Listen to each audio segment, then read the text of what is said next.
considering at the present time the first two verses in the 12th chapter of Paul's epistle to the Romans, which read like this in the Authorized Version. I beseech you therefore, brethren, by the mercies of God, that you present your bodies a living sacrifice, holy, acceptable unto God, which is your reasonable service. And be not conformed to this world, but be ye transformed by the renewing of your mind, that ye may prove what is that good and acceptable and perfect will of God. Now, we've reached the point at which we are considering the first phrase in the second verse. Be not conformed to this world. You notice the progression of the thought. The apostle is making an appeal to Christian people to put into practice the things that he had already been outlining to them. He shows them that there are two great motives, in other words, for Christian living. The motive of working out the doctrine and the great motive of gratitude and of thankfulness. And then he has gone on to address them in the form of an exhortation or injunction, and that is that they present their bodies a living sacrifice, holy, acceptable unto God, which is our reasonable or spiritual or intelligent or mental service. We've dealt with that. Now, having done that, he comes on to this second great exhortation. I have suggested that there is a progression in the thought here in this way, that he starts with the body and then goes on to the realm of the soul. And that is what we are dealing with at the present time. Now, here we are dealing with this most practical and urgently important matter. I was trying to show last Friday night, as you remember, most of you, the extreme urgency of the relevance of this statement to the situation in which we find ourselves at the present time, not only as individuals, but also as members of the Christian church. I'm trying to show that some of our most urgent problems are dealt with in this great comprehensive statement in these first two verses of this 12th chapter of the Epistle to the Romans. Now then, because it is such an important subject, it's important that we should be clear about our terms, so we spent most of our time last Friday in defining what is meant by this word world. It is this outlook, man's outlook apart from God. Man thinking of his life in this world and of himself apart from God and the revelation of God. That is what is meant by living according to this world. It is thought and practice governed by the devil instead of being governed by God. It is man living to his own glory instead of living to the glory of God. And I tried to show last week that unfortunately this is the very thing that is happening at the present time, unfortunately, not in the world so much as in the church. And I tried to show how the thinking of the church is governed by something which is the exact opposite of this. That theology, the modern theology, is entirely governed by the outlook of the world. It starts by asking, what is the modern man capable of believing? And thereby it has already surrendered to the mind of this present world. And I try to show that the same thing, unfortunately, tends to be the case also with so much of modern evangelism. And thirdly, how it tends even to govern moral theory. I haven't come to the realm of practice yet. We were only dealing with theory last week. I tried to show that the moral outlook, I indicated what is happening in Sweden as an example of this. Modern moral theorizing is governed again by what the man in the street thinks. Your laws are governed by that. Laws are changed solely with that end and object in view. And so we see that, speaking generally, the thinking of the church and the world today are governed by the mind of this world, which is a direct opposite to and contradiction of what the apostle tells us here. But now, having made that statement, and I made the statement in that way, I think you'll recall, in general, I feel constrained to issue a word of warning. In other words, I wasn't able to say all that I'd got to say last Friday night. I had to leave my statement, owing to the exigencies of time, incomplete. And it would be very wrong indeed if we were to leave it at that point. I have stated the principle, and I repeat it. It is wrong for the church to allow her theology to be governed by the mind and outlook of the world. It is wrong for the church to allow her evangelism to be governed by the mind and thinking and outlook of the world. It is wrong for the church to allow her moral teaching and instruction to be governed by the mind and thought and outlook of the world. There is the principle, the general principle. But, having said that, I have to now come to what I'm calling a word of warning. For instance, in the realm of thought, or in the realm of theology, while I still repeat my general principle, I have got to go on to point out that we are doing something which is very wrong and reprehensible if we interpret that in terms of becoming obscurantist. You see, the danger with us always is we react so violently from one extreme to the other, don't we? And the danger that has often confronted Christian people, it is always a danger, and especially with the more conscientious Christian people, to swing right over from the extreme of being governed by the mind and thought and outlook of the world to the exact opposite, which is obscurantism. Now, what do I mean by that? Well, let me give you one illustration. You have often seen references, no doubt in the newspapers or in other places, to the Roman Catholic Church and her opposition to Galileo and what she did about him. You remember, it's a point that is so often brought against the whole of Christianity, and many people try to dismiss the whole of Christianity in terms of that.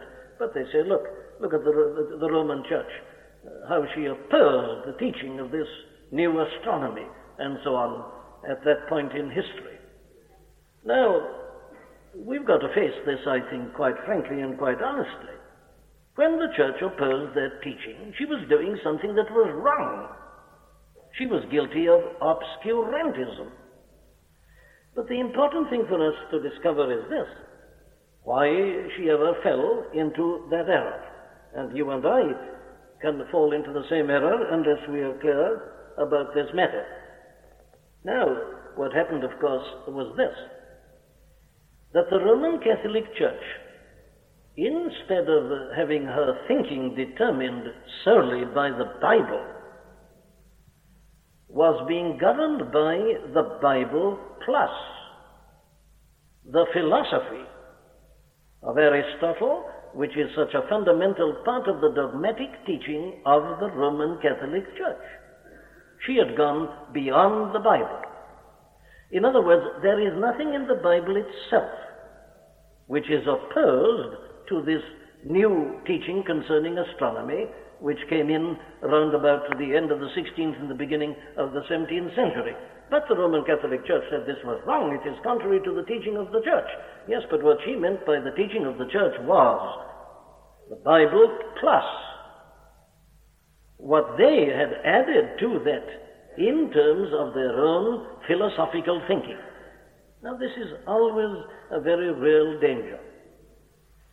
And so, you see, because this new teaching didn't fit in with what the church had always taught about the universe, they condemned it and said that it was wrong.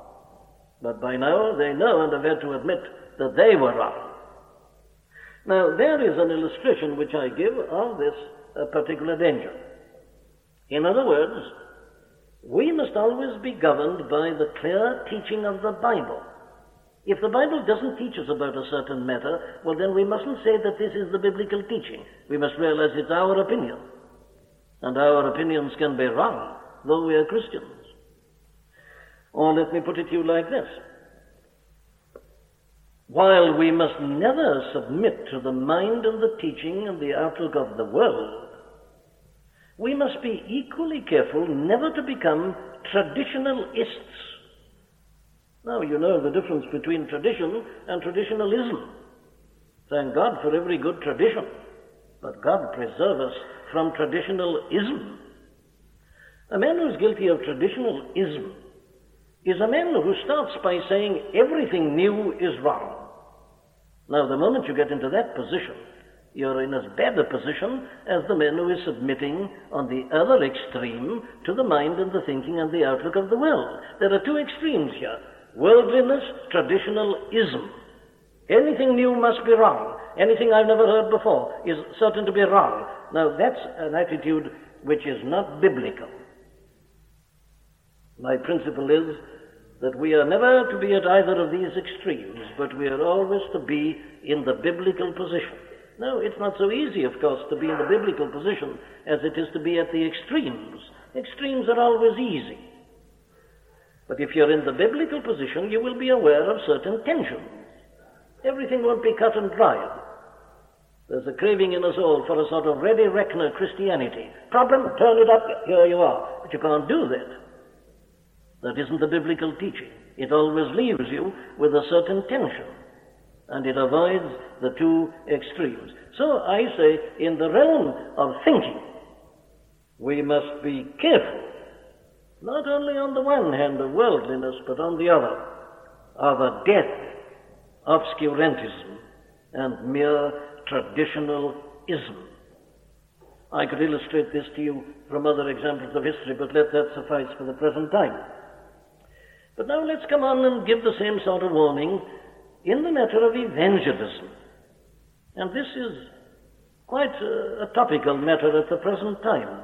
There's a good deal of talk about this, and I think a good deal of confusion also. Now, I've laid down the principle, and I must repeat it, that our evangelism must never be governed by the mind and the outlook and the thinking of the world. But once more, we've got to be very careful that we don't react so violently to that as to go to another extreme, which in my opinion is equally wrong and equally bad. What do I mean by that? Well, we must be very careful lest in our desire not to be worldly in our evangelistic methods, we put ourselves into a position in which we lose any point of contact whatsoever with the world which is round and about us. And we become again guilty of another form of traditionalism, or indeed a form of legalism. What am I talking about? Well, let me illustrate to you. There are many people who are in great trouble about evangelistic methods. It's quite right that we should consider these. That's why I mentioned it and dealt with it in terms of my principle last Friday night. But God forbid that I should be misunderstood about this. There are people, you know, who object to the singing of hymns and regard it as virtually sinful. Now, that's the sort of thing that needs to be examined. There are people who object to certain forms of or certain things which are used in connection with evangelism. Now, I happen to have had the problem put to me a number of times quite recently, so I mention it to you. A number of Christian people in different parts of this country are beginning to use what is called, I believe I'm using the correct term, coffee bar evangelism. What it means, as I understand it, is this. I know of one instance, for example, where a certain group of Christian men have taken over a building, and they go there at a certain hour every night, and they open this place. It's all done on a voluntary basis, and they provide tea and coffee and so on, and invite people in off the street, particularly young boys and girls, young men and women who are leading the sort of life that we read about in the newspapers, but which many of us know nothing at all about in practice. They're concerned about these people, so they invite them in, give them coffee or tea, whatever it may be, and then they address them on the subject of their souls and the way of salvation. Now, this is subject to a great deal of criticism from many people. They say that's a worldly method. Francis applying coffee. This is regarded as something terrible. It's wrong, and it shouldn't be done. And then, of course, there are various other things that are being done at the present time which come under criticism in exactly the same way. Now, I'm simply raising this question and showing you that there are dangers on the extreme opposite of submitting to worldly thinking and worldly ideas and worldly methods. I am suggesting that the thing we have to be very careful about as we interpret this instruction is that we do not develop a hypercritical spirit, that we never allow ourselves to get into a position in which we are reacting so violently to what some people are doing that we are virtually spiritual detectives and inspectors and are waiting for things on which we can pounce and which we can denounce and decry simply because they haven't been done in the past, simply because they're something new, and simply because they're the sort of thing that we would not instinctively do ourselves. Now then, is this just my personal opinion? Well, let me show you that it isn't, but that it is biblical teaching. There is a great warning, it seems to me, from the Scriptures and from history to us at this point. My dear friends, we've got to watch our spirits.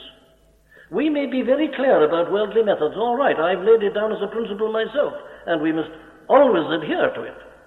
But let us be very careful that we don't develop a false spirit in this matter. What's my warning? Well, I take as the great warning the way in which the Pharisees and scribes reacted to our blessed Lord and Savior.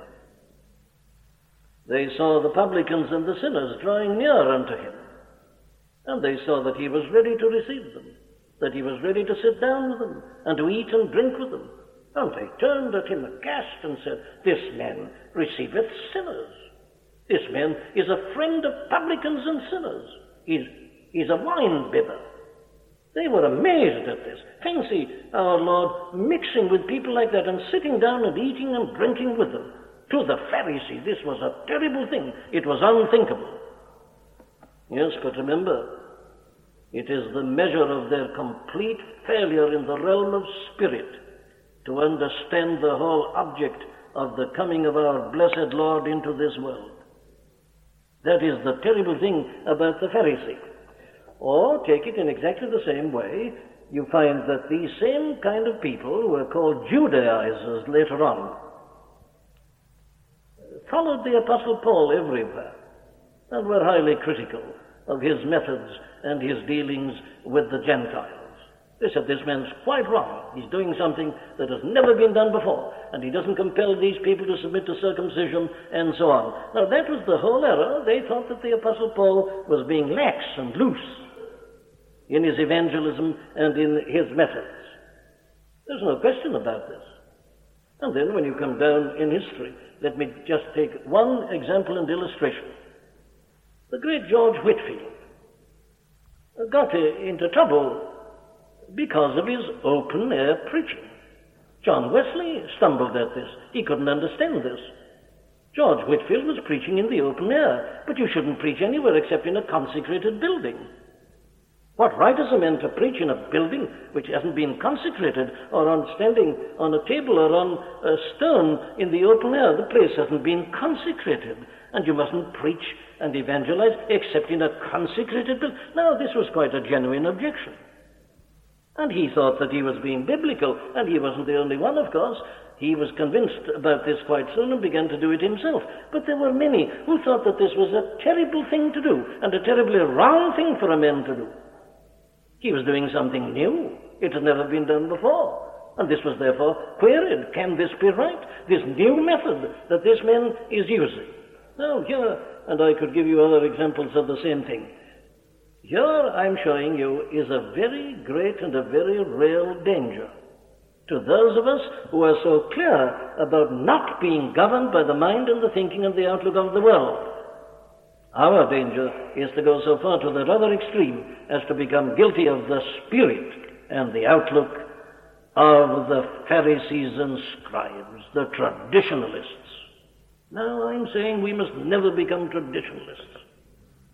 There are certain poles of opposites here which we must be clear about. Well then, what do we say about this question? Well, I would suggest that we must say something like this.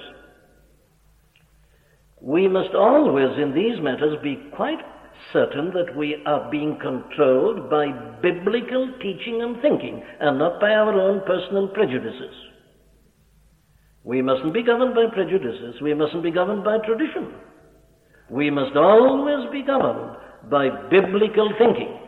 If we are not, we shall soon find ourselves resisting and opposing some new thing that God is doing in a difficult age such as this. It's a very subtle matter, this. But it must always be biblical. And if we can't prove it's biblical, well then, I say, we must be very careful in what we say. And so I've often had to say to our friends who are opposed to singing hymns and who say we should sing nothing but psalms, let them prove it. They can't do that. Take the passage we read from Ephesians 5. What are those spiritual songs? I have no doubt whatsoever that it means singing under the direct inspiration of the Spirit, exactly as you have it in 1 Corinthians 14. I'm not going into that. I dealt with it at length one Sunday morning or two Sunday mornings, if I remember rightly, in this pulpit. However, I'm only showing you the danger of being governed by a rigid traditionalism. And though you think you're serving God, you may be opposing some new thing that God is doing. Secondly, we must never be governed by the spirit of fear. The spirit of fear is a very terrible thing. Some of the most terrible crimes have been committed as the result of the spirit of fear. A man can be very honest, but if he's governed by the spirit of fear and concerned only about his own correctitude, he puts himself, I say, into a very dangerous position. So if ever we find ourselves in these matters primarily concerned about ourselves and our own correctness, we are already in danger. Or let me put that positively. If a concern for the souls and the salvation of others is not my main and my leading motive, I must be very careful what I say about evangelism. I should always maintain my evangelistic concern. If that isn't primary, there's something wrong with me. This is the primary task of the church, is to evangelize, to preach the gospel of salvation that the souls of men may be saved. The primary business of the church is not always to be guarding our own correctness and our own perfection. You know, you can put an iron curtain round yourself in a spiritual sense. You'll be absolutely perfect within, at any rate in theory, and you'll be completely useless in the matter of evangelism. Let every man examine himself in this matter. There are people who spend the whole of their time in safeguarding themselves and their doctrines and their activities, that in the end there is no activity as regards the outside world. That is always wrong, always. The primary task of the church is that of evangelism. But let me go on. There's one side, here's the other. We must never trust the methods. That's where these people go wrong, is that they put their faith in their methods. They've got this new method which they've borrowed from the world, and this is going to do it, and they put it into practice. And of course they get some sort of results, but what are they? That's because they put their trust in methods. So I would lay it down as a principle that we must always reduce our methods to the absolute minimum, as little as is possible. That's a good rule, I think. But let me put it in biblical terms. Take what the apostle says in 1 Corinthians 9. He says, I am made all things to all men that I might by all means save some. Now that's an apologia. The apostle is justifying his own evangelistic methods. He was being misunderstood, and as I say, grievously persecuted by the legalists and the Judaizers. That's his answer. I am made all things to all men that I might by all means save some. What's it mean? Well, I think it means this. There must never be any variation in the message. The message is one. And we must never vary the message in any sense. But I think he equally clearly teaches that we must have a certain degree of elasticity in our methods. When he deals with a Jew, as with a Jew, Gentile, as with a Gentile, to a man who is under the law, as under the law, to a man who is not under the law, as without the law. Not that we're without law altogether, he says, but as under the law of Christ. So I say that there is the principle that you never touch or vary the message, but that there is an element of elasticity in the method in this way, that you have always got to speak to the people you're dealing with. And you've got to deal with them as they are, not as you wish them to be. Now, of course, every preacher wished that he'd got men before him always, every time he preaches, who know their Bible from cover to cover, and have read all the theology and are well versed in the Puritans. Here they are, they're ready for it. But you know, it's very seldom one gets a congregation like that. And if a preacher doesn't preach to the congregation that is in front of him, he better go out of the pulpit. A preacher is not to preach to people as he'd like them to be. He is to preach to them as they are. And if I don't make my message clear to people as they are, I'm a very bad preacher. I say, but they oughtn't to be like that. The moment I say that, I'm being a bad preacher. It's my business to improve them. And if I don't start with them as they are, I'll never help them. It's no use my giving a great exposition of the law to a man who knows nothing about the law. I've got to teach him about the law first, and so on. That's exactly what the great apostle did. And you and I have got to do the same thing. What do we know, my friends, about some of these poor adolescents of this present age, who've never had a chance in life, many of them, kicked about from pillar to post by drunken parents and others? What do we know about them and their background? What right have we to postulate as to what these people should be like? I say our business is to deal with them as they are, and to try by all means to bring the knowledge of the Lord to them. Oh, but you say you're opening the door now to everything. I'm not. I'm controlling it in this way. I say your message doesn't vary. I'll add to that, your motive must always be constant. And your motive must always be to bring them to a knowledge of salvation. And if you are confronted by a situation that you can make no contact at all with these people, except you give them a cup of coffee, well, I say in the name of God, give them many cups of coffee. What is your concern? Is it the purity of your church and your methods, or is it the salvation of the souls of men and women and boys and girls who are going to hell round and about you? As long as your motive is correct and pure, it will govern your methods.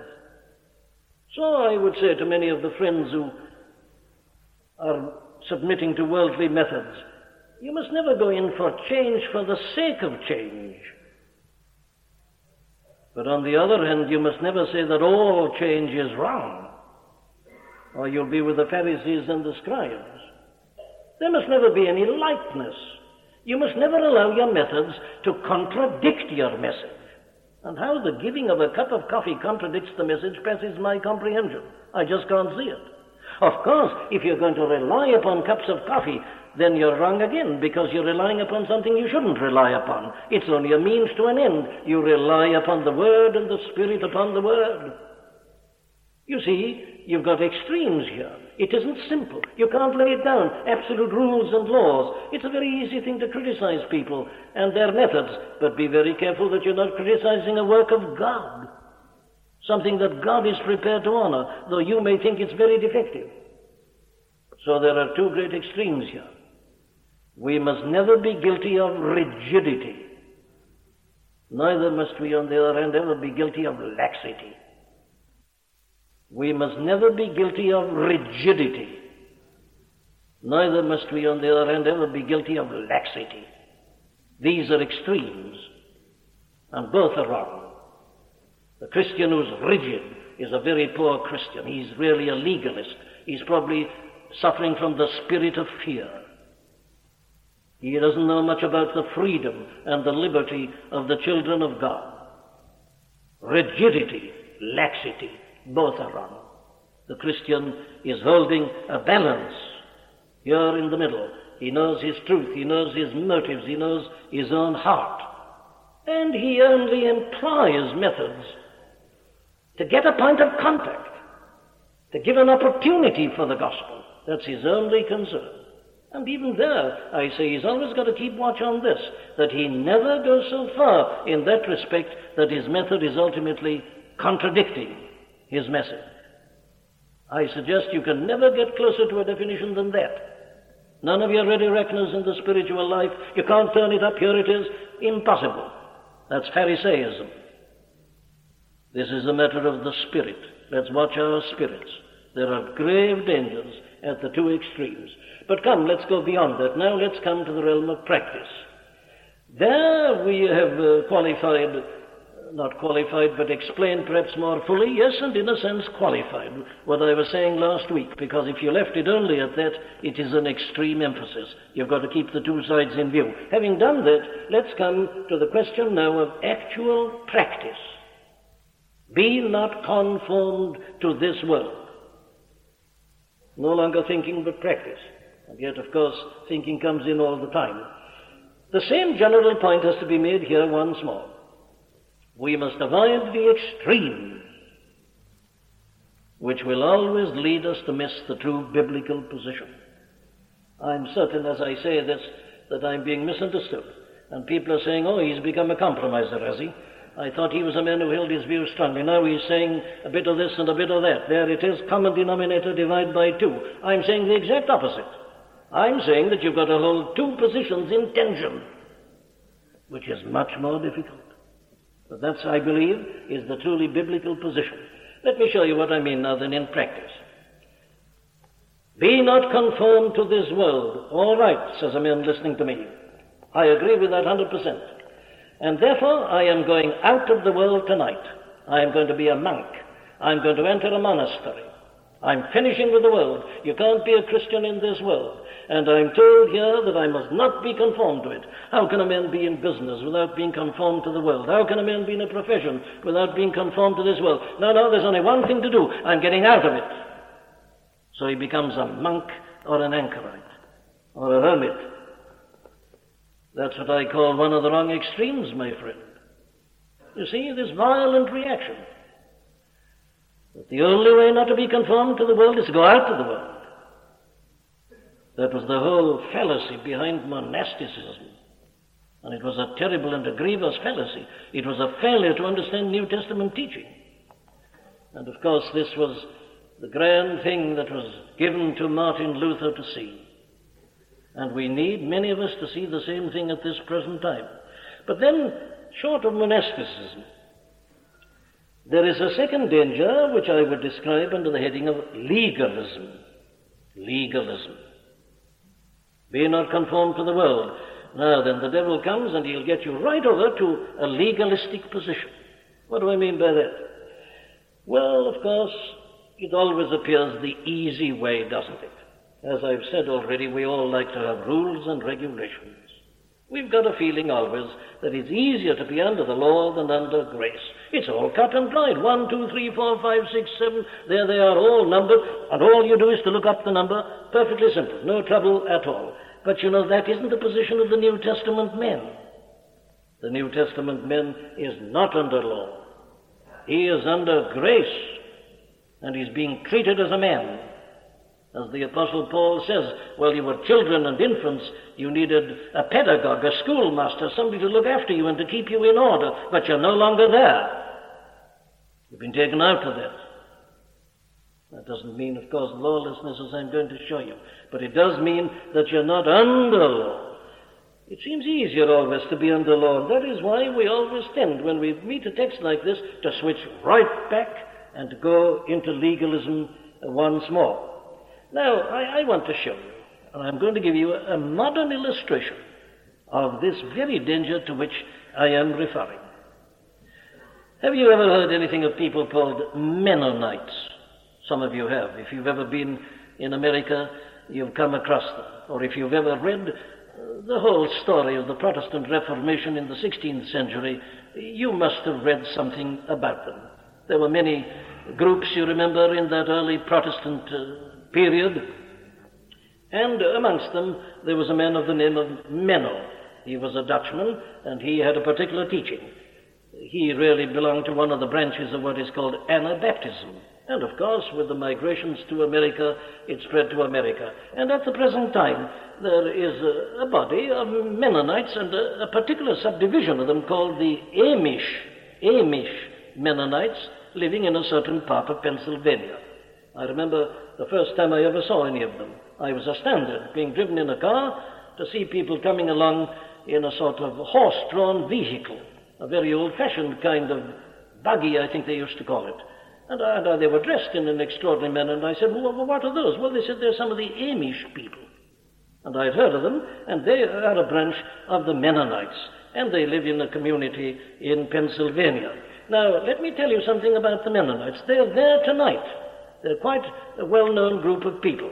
Here are some of the things that they hold. This is their great text, "Be not conformed to this world."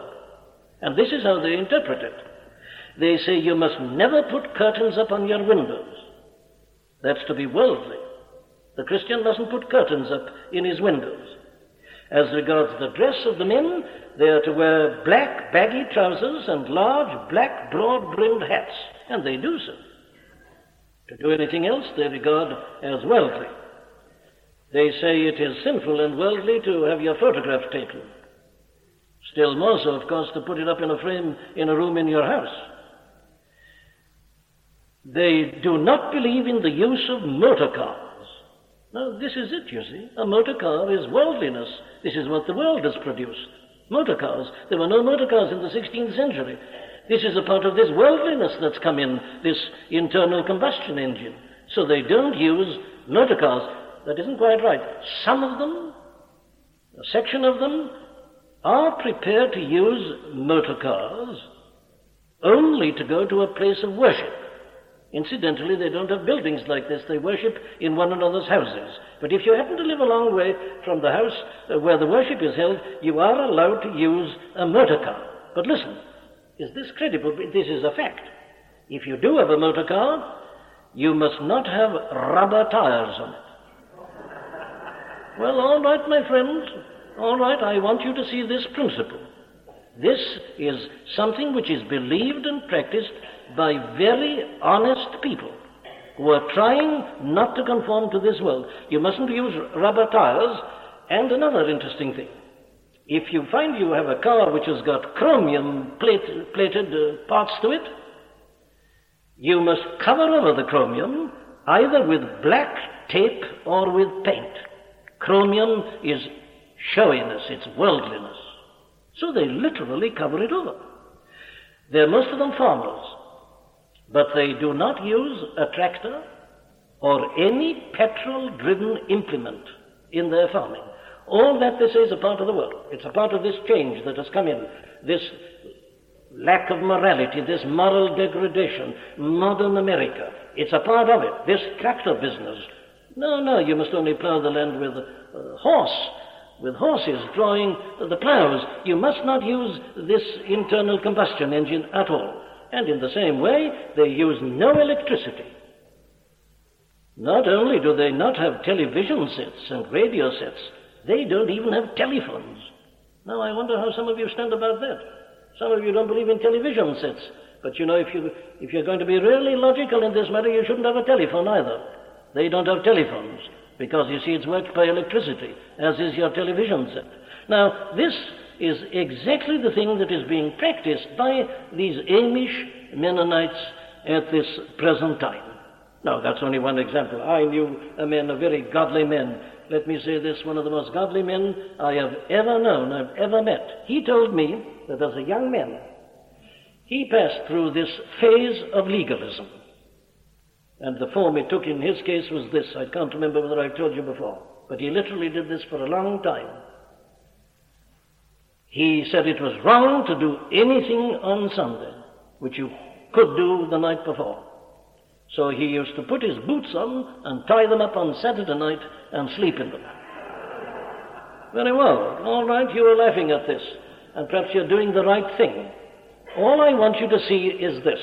that the danger confronting some of us is not the danger of conformity to the world, but swinging so violently against that in a spirit of fear that we become sheer legalists, which, remember, is equally bad and condemned in the New Testament in so many places.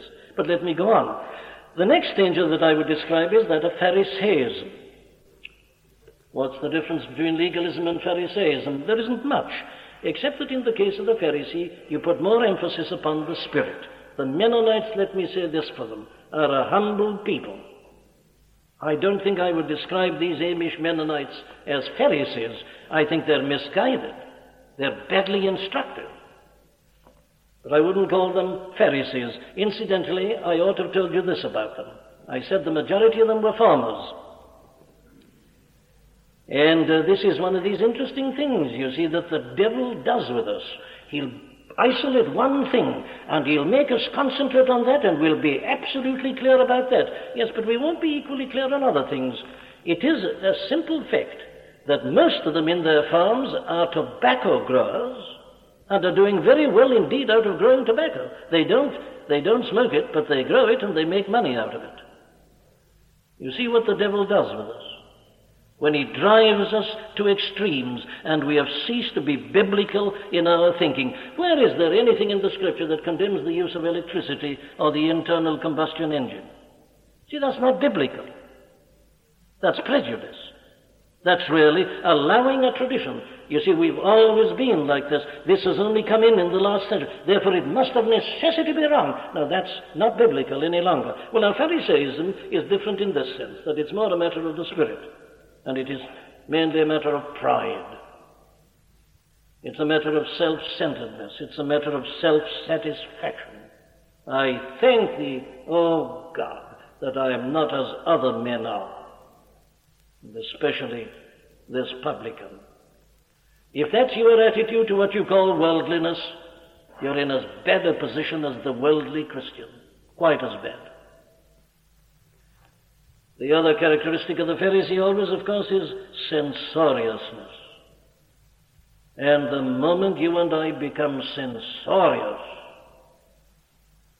we are hopelessly in transgression at this other extreme, which is so far removed from conforming to this world.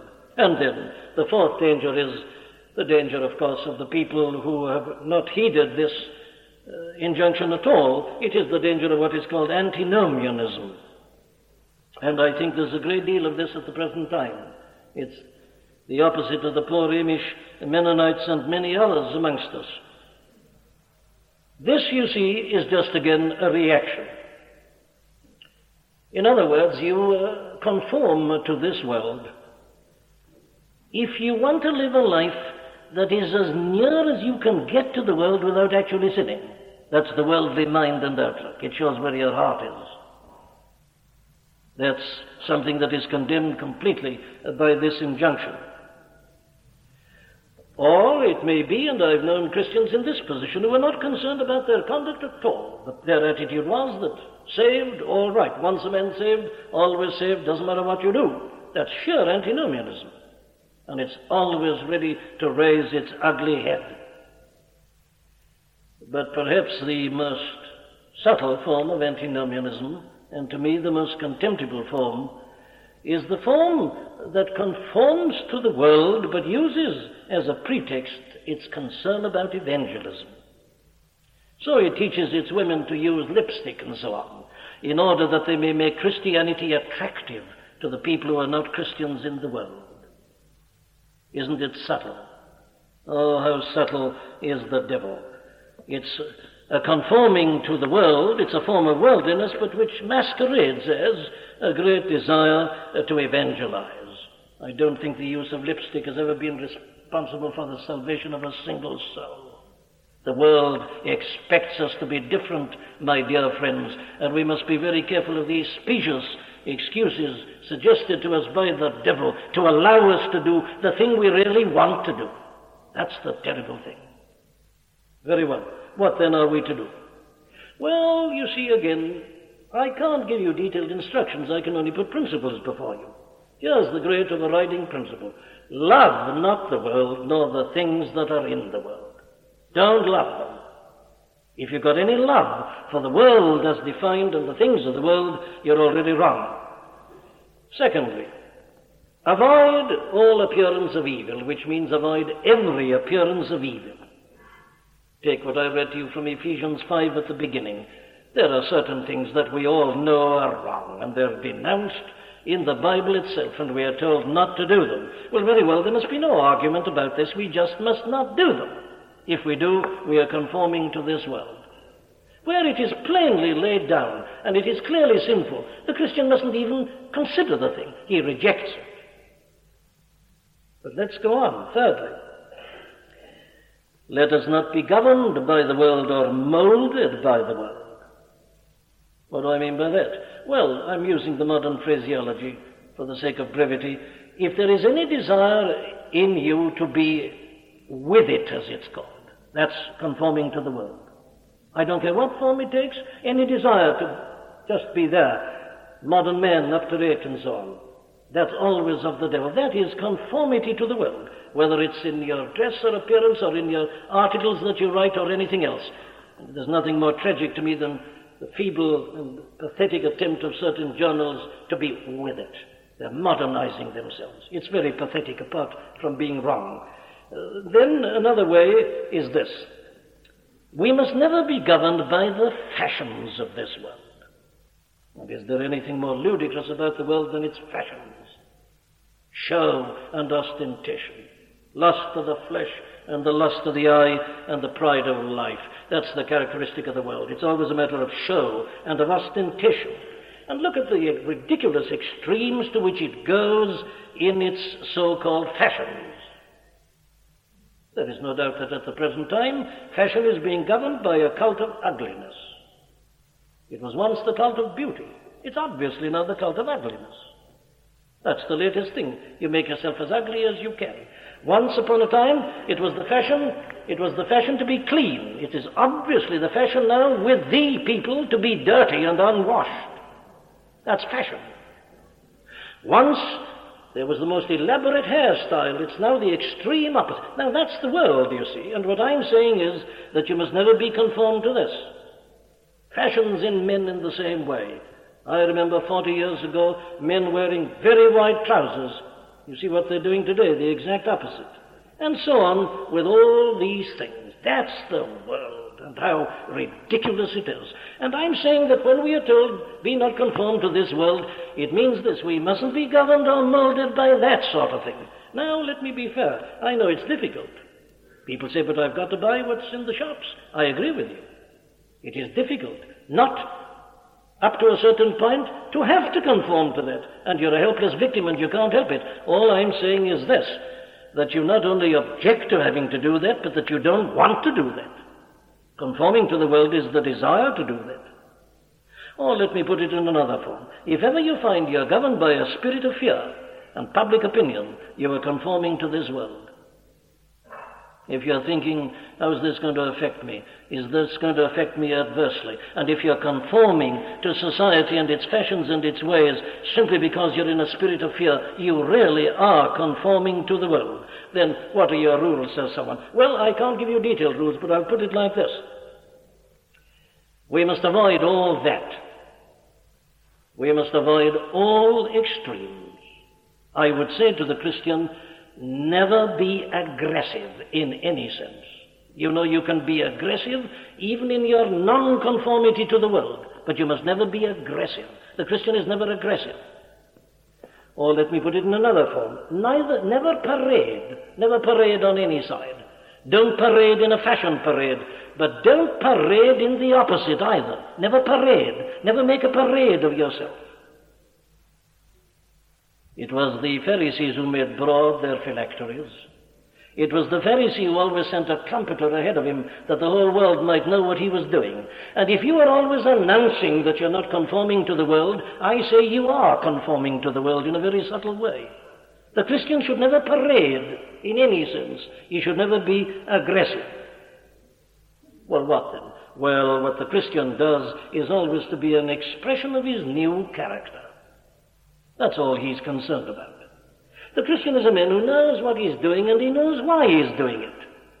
Do you know there ought to be something almost instinctive about the Christian in this matter of not conforming to the world? I can't recall again whether I've ever told you this before. But I was an eyewitness of it, and it always struck me as being such a perfect illustration. I knew a man who was converted out of a terrible life of drunkenness and many other terrible things, much worse even than drunkenness. But the great feature of this man was his extraordinary moustaches, unusual length. And he told me, and many others told me the same thing, that this man had often fought over this question. A man would challenge him in a semi-drunken condition as to whether he had got wider span of moustaches than he had. And they fought about this and had half killed one another many a time. Well, this man was converted. And I remember a few weeks after his conversion, he was attending a weeknight service. I was standing at the door, and they all passed me on the way out. I saw this man coming with no moustaches. And I was most annoyed. I felt sure that some busybody in the church had told him to shave off his moustaches. So when he came to me, I said, "Who told you to get rid of your moustaches?" "Nobody," he said. "Now come along," I said. "Don't you shield anybody. I don't like this sort of thing. I don't like these self-appointed detectives in the church. Tell me, who told you? I want to know because I want to correct this person." He said, "Nobody told me to do it." Well, I said, "Why did you do it?" He said, "I'll tell you." He said, "I did it this morning." He said, "I was getting up this morning, and I had a wash," he said, "and as I was drying myself, I happened to see myself in the mirror, and I saw the moustaches. And I said to myself," he said, "them things don't belong to a Christian." So I got hold of a scissors and I cut them off and shaved the rest. That's what I'm talking about. There's something instinctive in the Christian. He has a feeling. He knows. There is something that tells him. You know, there's a good text for this, isn't it? "Only let your conversation be as it becometh the gospel of Christ." Philippians 1:27. That's the test. Is it becoming? Does it fit in with? Does it match this glorious gospel that I profess to believe?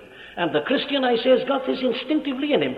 So he doesn't parade, he doesn't announce, he doesn't call his trumpeter, but he just wants everything about himself to be in conformity with this great and glorious gospel that he believes. So the great characteristic of the Christian always is moderation. He's never at any extreme.